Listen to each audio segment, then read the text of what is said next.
Hey, welcome back to Coffee and the Tea. So glad you decided to stop by and check me out and see what I am up to. And as usual, I am up to drinking my coffee and I'm up to spilling the tea. But let's get a sip before I do that. Okay, I'm spilling the tea on Suge Knight today. We're going to talk about him. And I'm spilling the tea on Tory Lanez. His wife is divorcing him. And I'm spilling the tea on Amy Robach and TJ Holmes' exes. Not them, but their exes. Because their romance is ticking right on along and going strong. And I just wanted to touch on that because I was not doing my channel when this whole Amy Robach and TJ Holmes relationship blew up. So I want to touch on that a little bit. And then we're going to do stupid people, my regular segment of stupid people doing stupid stuff. We have a lady coming out of Ohio. And if you looked up stupid, her face probably would be right there next to the definition. Okay. But anyway, let's get started with Suge Knight. Suge Knight is presently in prison for murder. He killed someone, I think, on the set of a movie because he felt some kind of way, I guess, about the movie being made. But anyway, he's speaking on Diddy. And he's speaking on Diddy on his podcast. Suge Knight has a podcast that he does out of prison. Okay. And his podcast is named Collect Calls with Suge Knight. That's mind blowing to me. I did not know that you could have a podcast and be in prison at the same time. I thought you just pumped iron and joined a gang and did stuff like that and read books in prison. That's or had a prison job. So okay.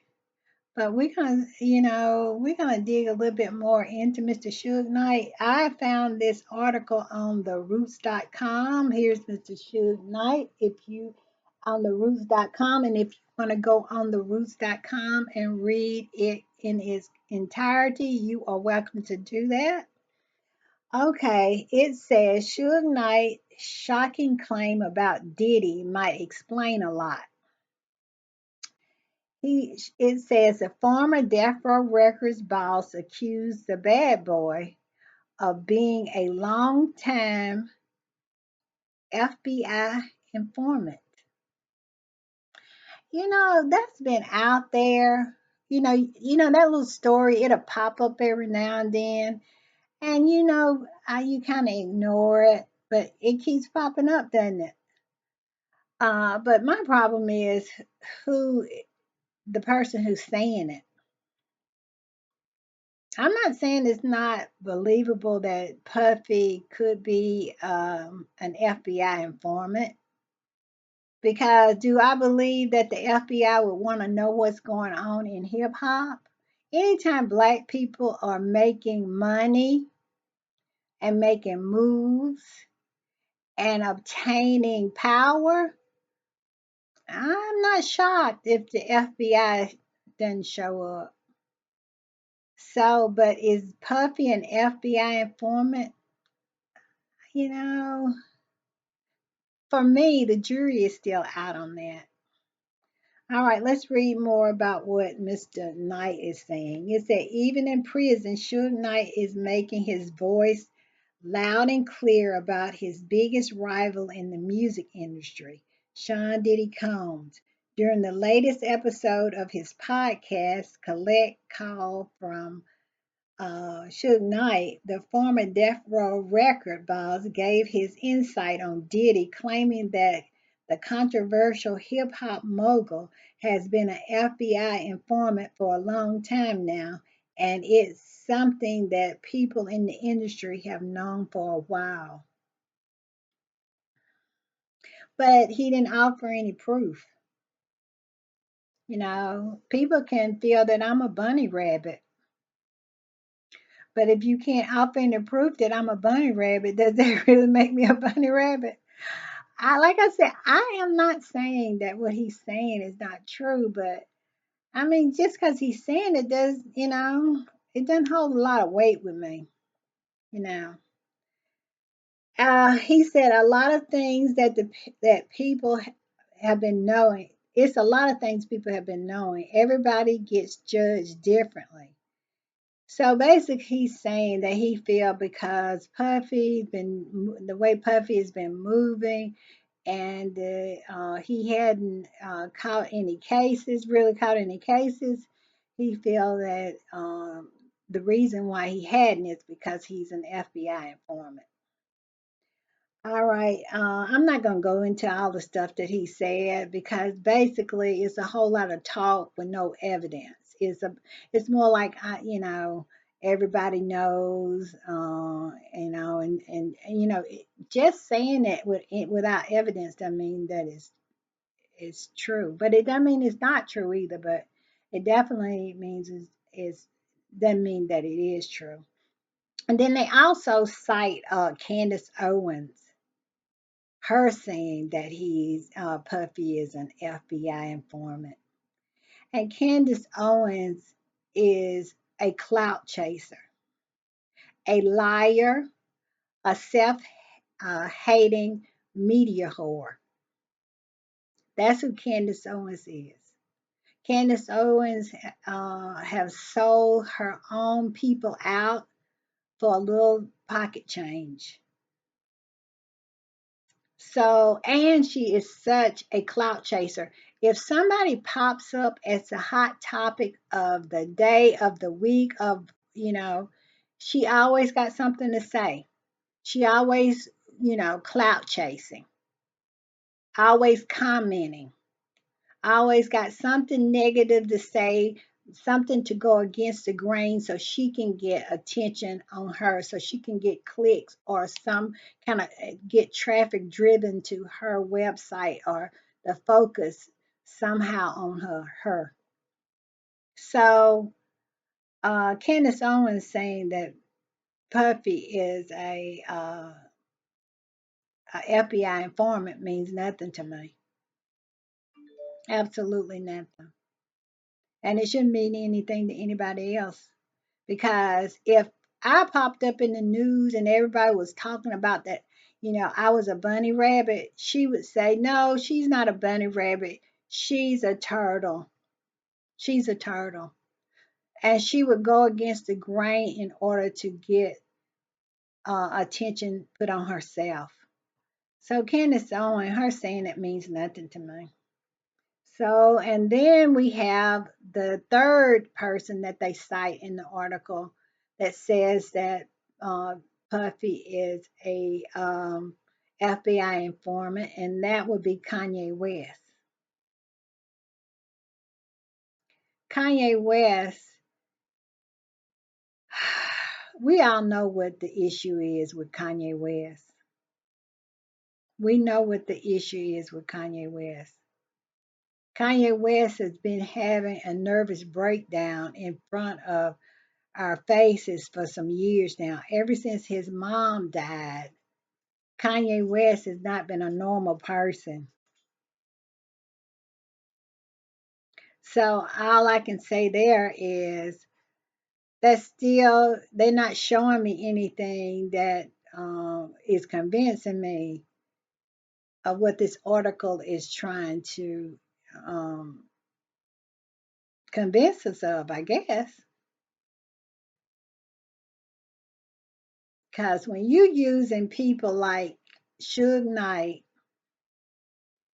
like Candace Owens, and like Kanye West, it's almost as if this article shouldn't even been written. if you ain't got nothing better than that. And I'm not saying that it's not a possibility, because I would say that would the FBI be poking around in hip hop, especially when hip hop first started? Puffy is, he old to the game. He was back there with Tupac. I mean,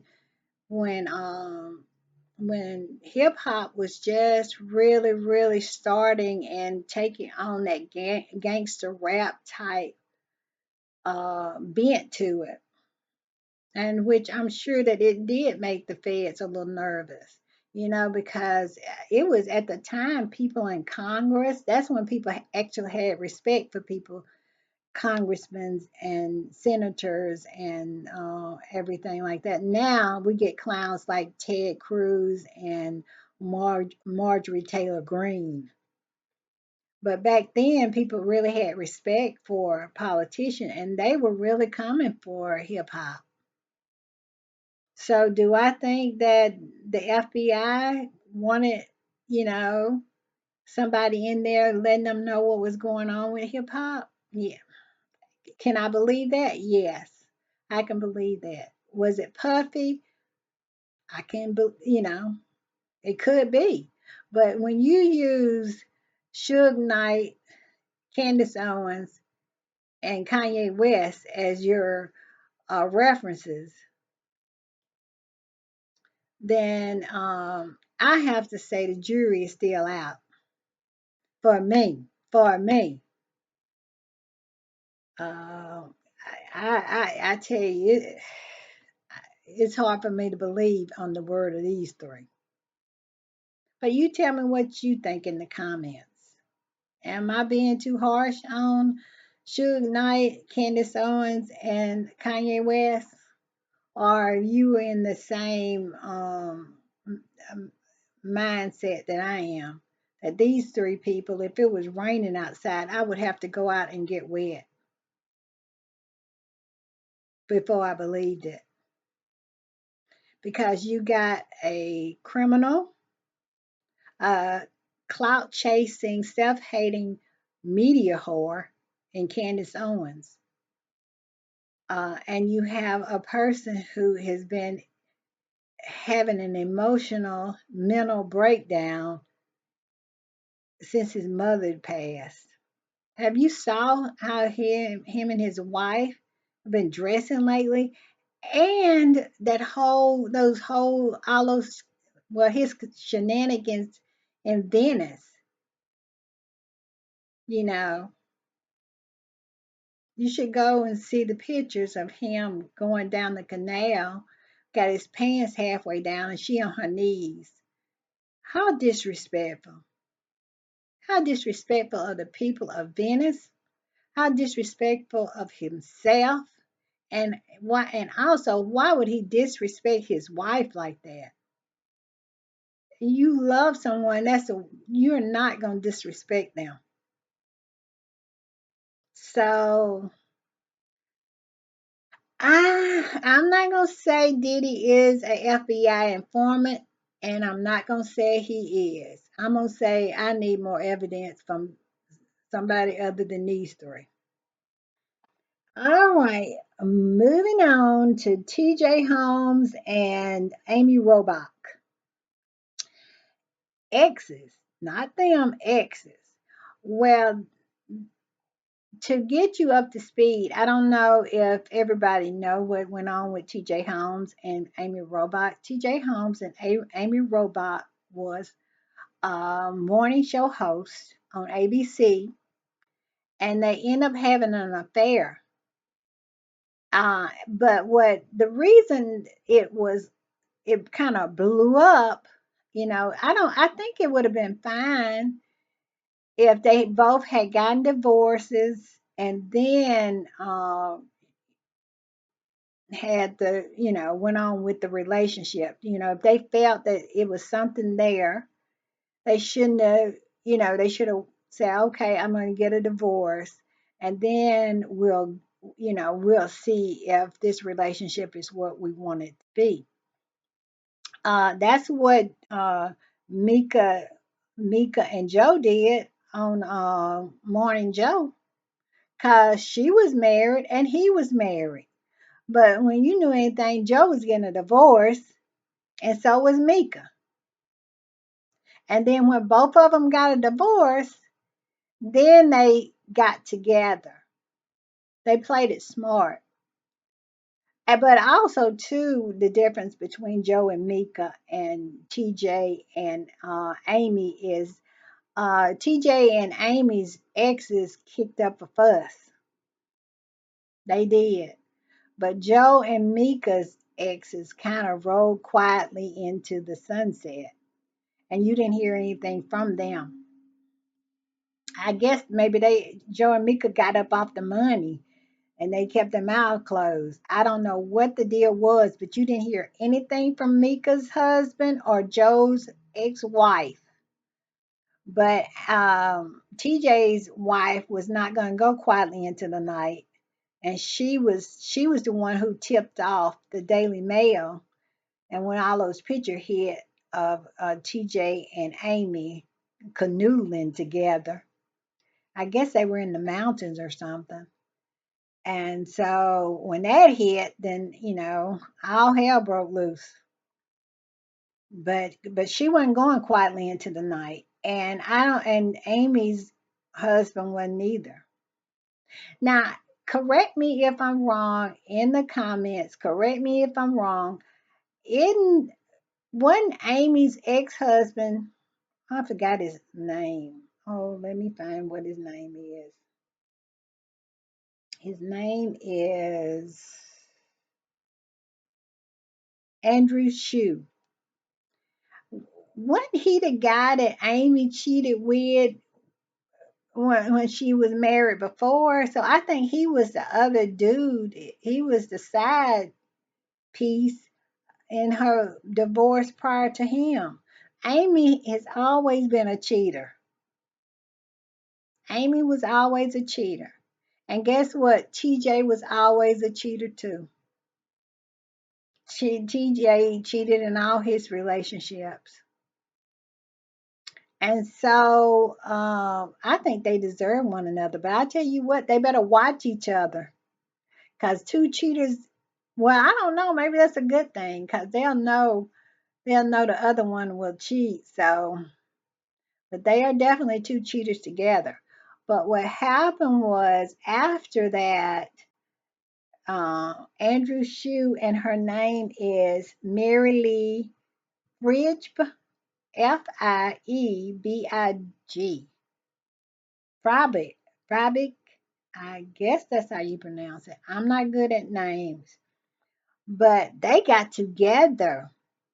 And I thought when I heard that, I said, okay, that is so perfect. That we'll show them, we'll get together. It was a country singer that did that too. They kind of switched. Her husband cheated with her best friend, and so they got a divorce, and so she started dating her best friend's husband, and now they together. So they did the switch, and evidently this one right here is working, because they are still Amy and TJ still together, and Andrew and Mary Lee is still together. Hmm. And what this is the gag. They were, couple friends. You mean like, like you're married and you're friends with a couple. They were like bestie of couples friends. And then they said TJ had a TJ was having an affair with somebody else at the that's another reason why they let him go. He was having an affair with somebody else he was working with there, and Amy. TJ was spreading it wide and thin. He was. And they said that the person that he was having an affair with, Amy was like consoling her and stuff like that, and she knew anything. Well, I put it like this: TJ's side chick and Amy was friends, and so was Amy and TJ's wife. I guess Amy and TJ's wife was socially friends, but the side chick and Amy was really good friends. And Amy stole her side chick friend's married boyfriend. Figure that one out. I mean, it was just a mess. That's one reason why ABC just let both of them go, because it was just a mess. It was just a mess. TJ, he spreads it wide and thin. He is really good looking. I remember watching TJ when he was on CNN. I thought, oh, he is so cute. He's so smart. He's so. Never to think TJ was a straight up hoe, but he married a cheater. Well, he's not married now. They're not married. They're still together, him and Amy. But Amy was a cheater. And they say that they were training to run the New York Marathon together, and that's what kind of kicked it off. But anyway, their exes are together, and it's pictures in people.com. Go to people.com, and it's pictures of them canoodling together, kissing one another together, being happy together, and I am happy for them because maybe they'll have a really, really good relationship now. Because TJ's wife seems like she is just very, very nice, very smart. Everything that you would want in a woman. And Amy's husband seemed like he's nice, even though he was the side chick in her last, uh, relationship. Well, her last marriage. And I guess he thought she'll never do me like that. Well, she did. She did. But Amy and TJ seem like they're happy. Mary Lee and Andrew seem like they're happy. So maybe it worked out good. Hopefully the children are settled in, and hopefully it'll all work out. But boy, that was a mess. And it's all because of two cheaters cheating with one another. All right, let's do my regular segment of stupid people doing stupid stuff. And then uh we'll end this for today. Where is my stupid people doing stupid stuff at? Hold up, let me find it. It's an Ohio woman. It's coming out of Ohio. And I found it on the roots.com. Here she is. This is a picture of her. Can you see her? I'm gonna get better at this where I can start putting the pictures in the corners, but right now we're doing it this way. And as you see the title, it says Ohio Black Woman Feels No Remorse as she's charged with killing her 3-year-old boy. And look at that stupid face. If that is not stupidity, uh, I mean, a visual of stupidity, what is it? She's in court. A toddler being murdered in cold blood is bad enough, but the person who is allegedly responsible for showing that she feels no remorse may even be worse.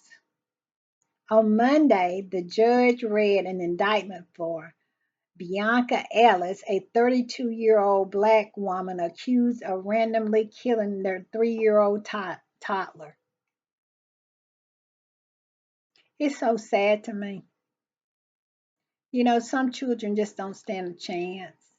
They're born in this world and they have parents that just will not, they don't have a chance. That poor little child just never had a shot. He probably never really knew love. Let's read on.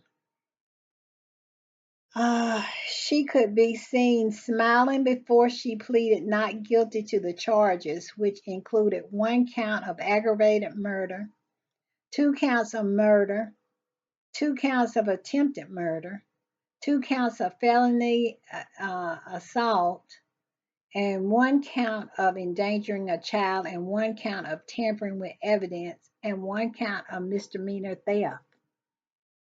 They act like that. I'm telling you, they charged her with everything they could think of. I bet if she just anything, probably theft of the buggy that she was rolling out of the store at the time. Ah,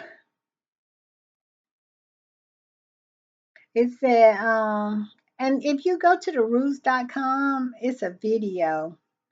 It's a video on there. So Ellis's bond was set at $5 million. Well, we know she ain't getting out. You can look at it and tell she don't have $5 million. And they talk about the court video, her smiling.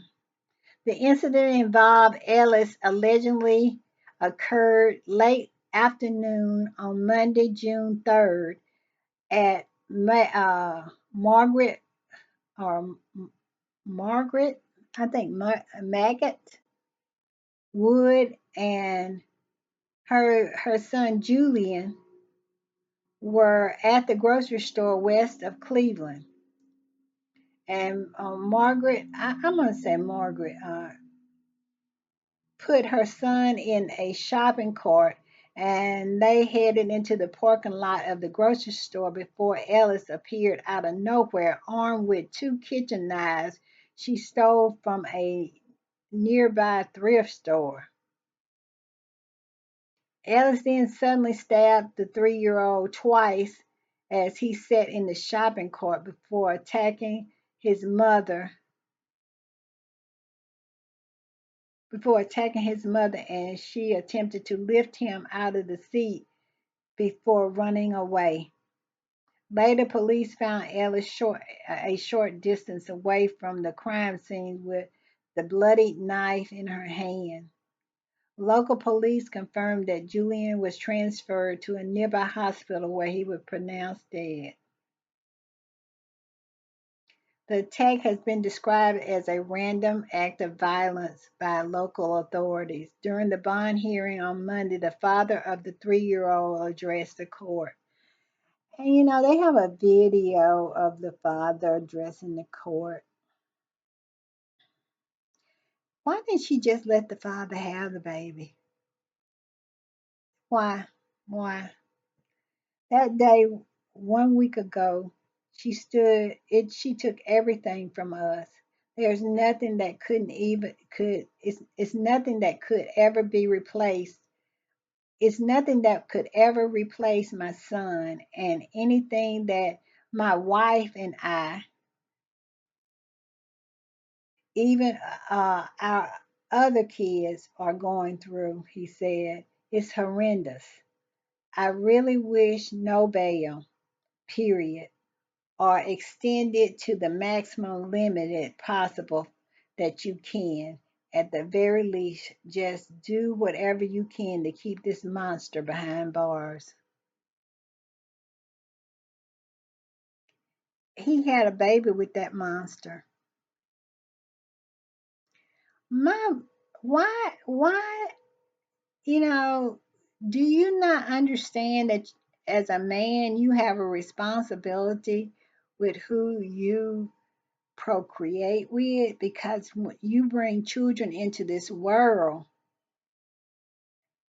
with a woman that you feel that is a monster, and the shoe is on the other foot. A woman has responsibility who she chooses to procreate with too. And I see this woman, he's not a good father. He's not there. Why are you procreating with them? Why? And now this man is saying the same thing. She's a monster. She's taking this away. You shouldn't. You know, it's some irresponsibility there. And this child had to suffer for it. Choose better. Do and I understand, because I see it all the time. I see it within my own family and my own children. My son has a child with a woman that is not ideal. And that's what I tell him.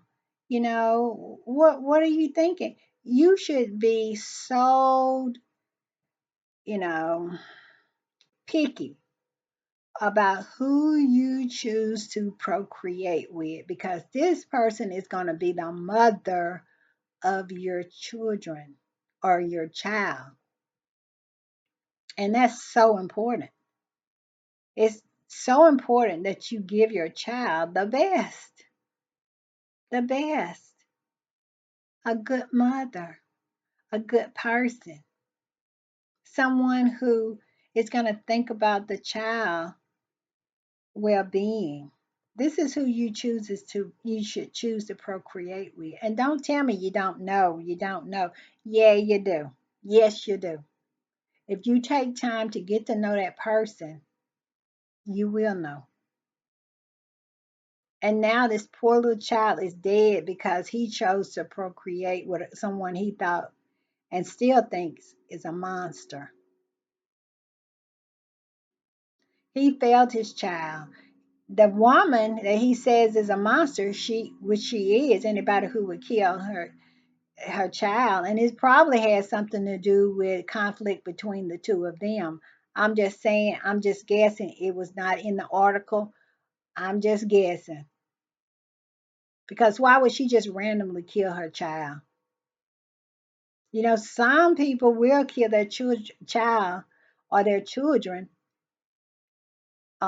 because the other parent is not being compliant to what the way that they want them to be compliant to. Um, it was a incident down in Mobile, Alabama, where this I think that I can't I know it was an Asian man. I think they was Vietnamese. I don't question me. Don't quote me, but you can look it up where he actually tossed all of his children. I think it was six of them. He threw all six of them off the bridge because he felt that the mother wasn't being compliant to what he felt the way she should be compliant to. You should think about who you having children with, who you choose to have babies with. And it's too late to say, oh, this person is a monster. Now, you should have figured that out before you laid down with them and decided to procreate with them, bring this poor little sweet little innocent little baby into this world, and then um, give it a mother like that. And like I say, I'm not just saying this, it's in my family. These are words I have spoken to my own son because it's not fair. It's not fair at all. All right, everybody. Thank you for stopping by. That is my tea for today. I hope you enjoyed it, and I hope you will come back and sip a little coffee with me and spill a little tea next time. All right, bye.